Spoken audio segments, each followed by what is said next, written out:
ကျွန်တော်တို့ဒီကနေ့ဖေဖော်ဝါရီလ20ရက်နေ့ကြီးတောက်ကြညမှာဆိုရင်တော့ပွဲတင်တွေကတော့ကျွန်တော်အများကြီးမရှိဘူးကျွန်တော်ဒီစပိန်လာလီဂါထဲမှာက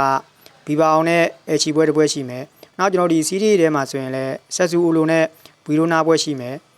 ဂျာမန်မိုဒယ်လီဂါထဲမှာဆိုရင်လည်းကျွန်တော်မိတ်အသင်းနဲ့ဟမ်ဘတ်ပွဲရယ်နောက်ဒီလီဂူ1ထဲမှာဆိုရင်လည်းဗရက်အသင်းနဲ့မာဆေးပွဲရယ်ကျွန်တော်ဒီပွဲစဉ်လေး၄ပွဲလောက်ပဲရှိပါမယ်ဗျဆိုတော့ကျွန်တော်ဒီညမှာတော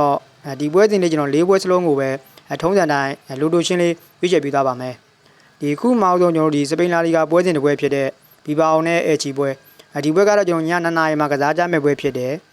လက်ရှိမှာကျွန်တော်ဒီအင်ရှင်ဘီဘာအိုအသင်းကကျွန်တော်1ဘလက်25ဘော်လီချင်းနဲ့ဂိုးပေါင်းချင်းမှာဆိုရင်တော့2မိုင်းနဲ့95ပေးထားပါတယ်လက်ရှိကျွန်တော်ဒီပေါက်ကြီးကတော့ဒီစတင်ကြီးတွေကျွန်တော်ဖြစ်တဲ့အတွက်ကြောင့်မို့ကြေးပြောင်းလဲလေးတွေလည်းရှိကောင်းရှိနိုင်ပါတယ်ဗျအဲဒါကြောင့်မို့ကျွန်တော်ဒီအနီးနားနီးလို့ဒီကြေးလေးကြည့်ပြီးတော့လဲစော့ပါလို့လဲကျွန်တော်ကြံပေးချင်ပါတယ်ကျွန်တော်လက်ရှိဒီဘီဘာအိုကတော့ဒီစပိန်လာလီဂါကျွန်တော်အဆင့်9မှာရှိတယ်ရမတ်ကတော့ကျွန်တော်30မှတ်ဒီအချီကတော့သူကတော့ကျွန်တော်လက်ရှိမှာအဆင့်16ကျွန်တော်ရမတ်က25မှတ်ဆိုတော့ဒီနေ့တင်းရဲ့ကျွန်တော်ဒီအဆင့်ကွာခြားမှုအရာကတော့ဒီ60လောက်ထိရှိနေတဲ့တင်းဖြစ်တယ်လက်တလို့ကျွန်တော်ကားတန်းဖောင်ရကျွန်တော်ရှင်းကြည့်ရမယ်ဆိုရင်လည်းဘီဘာအိုကဒီနောက်ဆုံးကျွန်တော်ကစားခဲ့တဲ့ကျွန်တော်9ပွဲမှာ3ပွဲနိုင်1ပွဲသေးကျွန်တော်1ပွဲရှုံးထားပြီးတော့ကျွန်တော်ဒီနောက်ပိုင်းပွဲတွေမှာကျွန်တော်ရလက်လေးတွေကောင်းထားတဲ့အသင်းဖြစ်တယ်အဲချီကတော့ကျွန်တော်ဒီနောက်ဆုံးကစားခဲ့တဲ့ကျွန်တော်9ပွဲထဲမှာက2ပွဲသေးကျွန်တော်3ပွဲရှုံးထားပြီးတော့နိုင်ပွဲရရှိထားခြင်းမရှိသေးဘူးဆိုတော့ကျွန်တော်အဲချီအနေနဲ့ဘီဘာအိုအိမ်ဝင်းမှာလည်းတို့ဒီနိုင်ပွဲရဖို့ကတော့လွယ်မယ်လို့မထင်ပါဘူးဗျ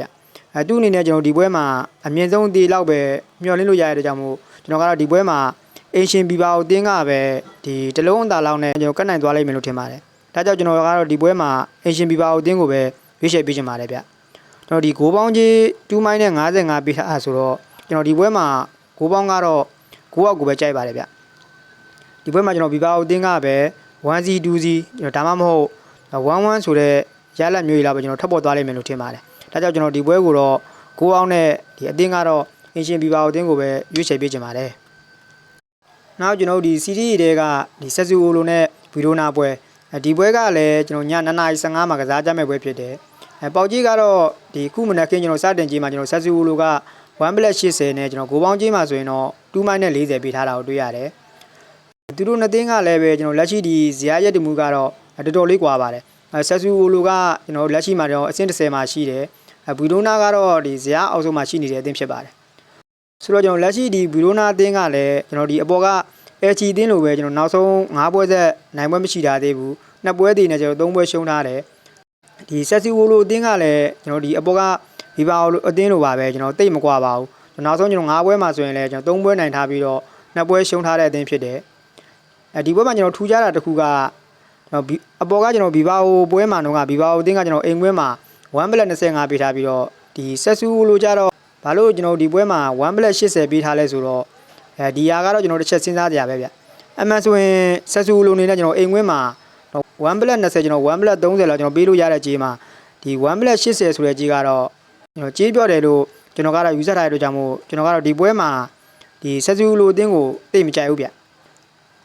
ျဒီဆက်ဆူလိုကိုမကြိုက်ဘူးဆိုတော့ကျွန်တော်ဘီရိုနာကိုနေမလားဆိုရင်လည်းကျွန်တော်ဘီရိုနာအသင်းကိုလည်းမနေရပါဘူးဒါကြောင့်ကျွန်တော်ဒီပွဲမှာအကြိုက်ဆုံးကတော့ဂိုးပေါင်းအောက်ကိုပဲပိုကြိုက်ပါတယ်ဗျဘူကွီဒီအနေနဲ့ကျွန်တော်1ဘလက်80ပေးတဲ့ပွဲမှာဒီပေးကျွေးတဲ့ပွဲတွေလည်းကျွန်တော်ရှိတယ်လို့ကျွန်တော်တည်ကြတဲ့ပွဲစဉ်တွေတော်တော်များများလည်းတွေ့ရတယ်ဗျလက်ရှိကျွန်တော်သူတို့နှစ်သင်းဒီနောက်ဆုံးတွေ့ဆုံထားတဲ့နှစ်ကြိမ်မှာဆိုရင်လည်း 1C 0-1နဲ့ပဲကျွန်တော်ကတ်နိုင်ကြတဲ့ပွဲတွေပဲတွေ့ရပါတယ်အဲဒါကြောင့်မို့ကျွန်တော်ကတော့ဒီပွဲမှာဂိုးအောက်ကပဲကျွန်တော်ပို့ပြီးဆေးပြစ်နေမယ်လို့ယူဆတဲ့အတွက်ကြောင့်မို့ကျွန်တော်ဒီပွဲကိုတော့ဂိုးအောက်တစ်ကြောင်းနဲ့ကိုပဲရွေးချယ်ပေးချင်ပါတယ်ကျွန်တော်ဒီနောက်ထပ်ဂျာမန်မိုဒယ်လီဂါပွဲစဉ်တစ်ပွဲဖြစ်တဲ့မိတ်အသင်းနဲ့ဟမ်ဘတ်ပွဲဒီပွဲကလည်းကျွန်တော်ည2နာရီမှာပဲကစားကြမဲ့ပွဲဖြစ်တယ်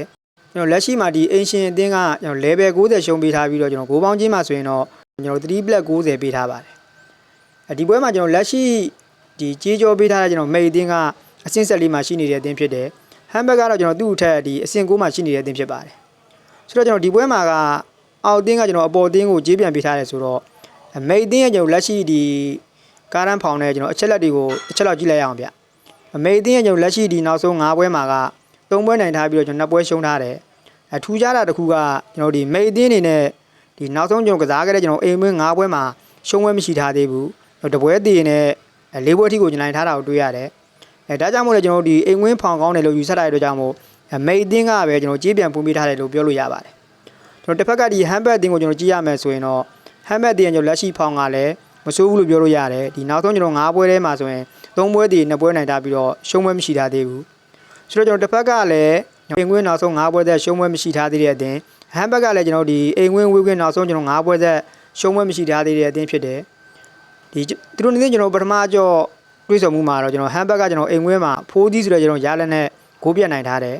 ဒါပေမဲ့ကျွန်တော်ဟမ်ဘတ်အသင်းအနေနဲ့ကျွန်တော်မိတ်အိမ်ဝင်းကိုကျွန်တော်သွားကစားခဲ့တဲ့ဒီနောက်ဆုံး3ပွဲမှာတော့နိုင်ပွဲရရှိထားခြင်းမရှိသေးပါဘူးတပွဲတည်နဲ့2ပွဲရှုံးလာတာကိုတွေ့ရတယ်ဆိုတော့ဟမ်ဘတ်အနေနဲ့ဒီဒီချိန်မှာရောကျွန်တော်ဒီမိတ်အိမ်ဝင်းမှာရလက်ဆိုးတွေကိုကျွန်တော်ခြေပြတ်နိုင်မလားဆိုတာကတော့တစ်ချက်စောင့်ကြည့်သွားရပါမယ်ဗျကျွန်တော်အနေနဲ့ကလည်းမနိုင်ပြောရင်ကျွန်တော်ဒီပွဲမှာဟမ်ဘတ်အသင်းကိုပဲတစ်ချက်လောက်စောင့်ကြည့်ခြင်းနဲ့ဗျသူ့အနေနဲ့ကျွန်တော်မနိုင်အောင်မှဒီပွဲမှာကျွန်တော်အနေဆုံးသေးလောက်တော့ကျွန်တော်ခံကစားနိုင်လိမ့်မယ်လို့ထင်ပါတယ်ဒါကြောင့်မို့ကျွန်တော်ဒီပွဲကိုတော့အောက်ကြီးဟမ်ဘတ်အသင်းကိုပဲရွေးချယ်ပေးချင်ပါတယ်ဗျဒီခုနောက်ဆုံးပွဲကတော့ကျွန်တော်ဒီလီဂူ1နဲ့ကကျွန်တော်ပွဲစဉ်တစ်ပွဲဖြစ်တဲ့ဗရက်အသင်းနဲ့မာဆေးပွဲဒီပွဲကလည်းကျွန်တော်ည2:15မှာပဲကစားကြမဲ့ပွဲဖြစ်တယ်ပေါက်ကြီးကကျွန်တော်ဒီအဝေးကွင်းမာဆေးအသင်းကကျွန်တော် level 90ရှုံးပေးတယ်ကျွန်တော်ဂိုးပေါင်းကြီးမှာဆိုရင်တော့3+60ပေးထားပါတယ်လက်ရှိဒီနှစ်သင်းရဲ့ဒီဇယားရက်တွေမှုကကျွန်တော်အဆင့်4နဲ့အဆင့်7ဆိုတော့တော်တော်လေးကွာတဲ့အသင်းဖြစ်ပါတယ်ဒါပေမဲ့ကျွန်တော်ဗရက်အသင်းကလက်တော်ဖောင်ကကျွန်တော်အရန်ကြီးမကောင်းဘူးဆိုပေမဲ့အိမ်ဝင်းကစားခဲ့တဲ့ကျွန်တော်နောက်ဆုံး9ပွဲမှာတော့4ပွဲတိကိုနိုင်ထားပါတယ်တစ်ဖက်ကကျွန်တော်မာဆေးအသင်းကလည်းလက်ရှိမှာကျွန်တော်အဆင့်4မှာရှိနေတယ်ဆိုပေမဲ့ဒီနောက်ဆုံးကျွန်တော်ပြိုင်ပွဲဆုံး9ပွဲမှာကတပွဲသာနိုင်ထားပြီးတော့ကျွန်တော်2ပွဲတည်နဲ့2ပွဲရှုံးထားပြီးတော့ခြေစမ်းပိုင်းရာကျွန်တော်အရန်ကြီးတည်ငြိမ်မှုမရှိသေးပါဘူးဒါပြင်ကျွန်တော်ဒီမာဆေးအသင်းအနေနဲ့ဒီအဝေးကွင်းပွဲတွေမှာဆိုရင်လည်းကျွန်တော်ခန်းစည်းကကျွန်တော်ပွဲတိုင်းလို့ကျွန်တော်ဂိုးပေးထားရတာကိုတွေ့တယ်ဆိုတော့ကျွန်တော်လက်ရှိမှာမာဆေးအနေနဲ့အဝေးကွင်းမှာကျွန်တော် level 90ဆိုပေမဲ့ဂိုးပေါင်းကြီးဒီ3+60ကဒီပွဲမှာကျွန်တော်ပို့ပြီးအဆင်ပြေလိမ့်မယ်လို့ထင်ပါတယ်ဗျဒီသူတို့နှစ်သင်းကျွန်တော်နောက်ဆုံးတွေးဆုံထားတဲ့ဒီ3ပွဲလောက်မှာဆိုရင်လည်းကျွန်တော်နှစ်ဖက်ပေါင်း3ခုက3လုံးနဲ့အထက်မှာရှိထားတာကိုတွေ့ရပါတယ်ဒါကြောင့်ကျွန်တော်ဒီပွဲကိုတော့ဒီအသင်းဘော်ဒီကိုမရွေးတော့ဘဲနဲ့ဂိုးပေါင်းဘော်တစ်ကြောင်းလေးကိုပဲရွေးချယ်ပေးချင်ပါတယ်ဗျဟုတ်ကဲ့ပါကျွန်တော်ဒါကတော့ဒီကနေ့တောက်ကြနေညမှာကစားကြမဲ့ပွဲစဉ်လေး၄ပွဲပါဗျဒီထဲမှာကျွန်တော်တို့ဒီချမ်ပီယံပွဲလေးပိုင်းလည်းဘက်ကံပြီးဆော့ပါလို့ကြံပေးချင်ပါတယ်ဒီဗီဒီယိုလေးကညီကိုတို့တဲ့အကျိုးရှိရဆိုရင်ကျွန်တော်ရဲ့ channel လေးကိုလည်း like and subscribe လေးမလုပ်ရသေးရင်လုပ်သွားပေးဖို့တောင်းဆိုချင်ပါတယ်ဒီခုလိုအားပေးကြတဲ့တယောက်ချင်းစီတိုင်းကိုလည်းကျေးဇူးထူးတင်ပါတယ်ဗျ